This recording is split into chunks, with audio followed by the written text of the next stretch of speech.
மாதிரி நாடு தான் நம்ம விட்டு போறோமா? முன்னாடி செய்த தலைமுறைகள் பண்ண தவறுகளை திரும்ப நம்ம பண்ணக்கூடாது. அதுதான் மெயின்.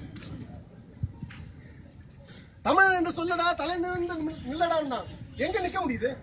கவர்மெண்ட் ஆபீஸ்ல போய் கூட நிக்க முடியல. இப்படி கையை கட்டி நிக்க வேண்டியதா இருக்கு. சார் இதை பண்ணி கொடுங்க சார், இதை பண்ணி கொடுங்க சார். எதுக்கு கெஞ்சணும்ன்ற? என்னத்துக்கு பயப்படணும்? நாடு மொத்தமா இப்ப பயத்துல இருக்கு. சர்வாதிகாரமா இல்ல ஜனநாயகமா தெரியல. இது ஜனநாயகமா சத்தியமா கிடையாது. 5 வருஷத்துக்கு ஒரு வாட்டி ஓட்டு போடுறது ஜனநாயகம் மறந்துருங்க. அது ஜனநாயகம் கிடையாது. 1947 இண்டிபெண்டன்ஸ் வந்து எங்க வந்தது? எது சுதந்திரம்?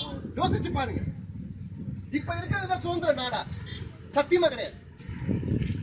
என்னைக்கு மக்களை பார்த்து ஒரு கவர்மெண்ட் பயப்படுதோ அன்னைக்கு ஜனநாயகம்.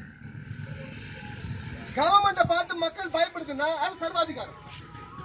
சர்வாதிகாரம் எது உண்மைன்னு ஆன பட்சத்துல ரெவல்யூஷன், மக்கள் புரட்சின்றது நம்மளோட கடமையாகுது.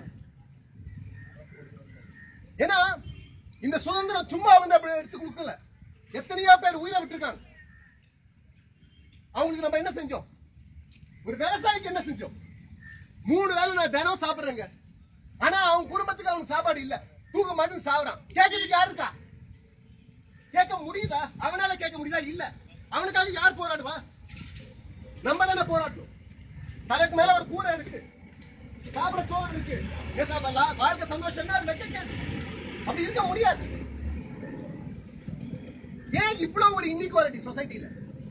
ஏழை ஏழை போறான், பணக்காரன் போறான். ஆனா கேட்க முடியாது. அதை பத்தி எவ்வளவு பெரிய ஊழல் நடக்குது. எத்தனை பேர் ஜெயிலுக்கு போயிருக்கா? அதாவது திருடணும்னு வச்சுங்களேன், பெரிய அமௌண்ட் அடிச்சீங்கன்னா கண்டிப்பா உங்களை யாருமே தொட மாட்டாங்க. கோடி கோடியா அடிச்சீங்கன்னா யாரும் தொட மாட்டாங்க. ஆனா 50 ரூபாய் திருடினா அவனை போலீஸ் ஸ்டேஷன்ல வச்சு வாங்குன்னு வாங்குவாங்க. அதெல்லாம் உண்மை. அரசியல்ன்றது என்ன ஆச்சு? இப்போ காசு பண்றதுக்கு, திருட்டுத்தனமா காசு பண்றதுக்கு ரொம்ப சேஃபான ஒரு கரியர் பாத்தீங்கன்னா அரசியல். உள்ள வரவன் நல்லது பண்ண வர கொஞ்சம் பேர் தான் வரான். அரசியல் இருக்க முடியாது நல்லவங்களால, முடியல. ஏன்? சிஸ்டம் அவ்வளவு கெட்டு போயிருக்கு. ஏன் கெட்டு போயிருக்கு? நம்ம கெட விட்டோம், இருந்துட்டோம், தப்பு பண்ணிட்டோம். ஒவ்வொரு வாட்டியும் லஞ்சம் கேட்கும் போது அங்கேயே கேள்வி கேட்டிருக்கணும். அவனை நிக்க வச்சு கேட்டிருக்கணும். சோறான சாப்பிடறான்னு கேட்டிருக்கணும்.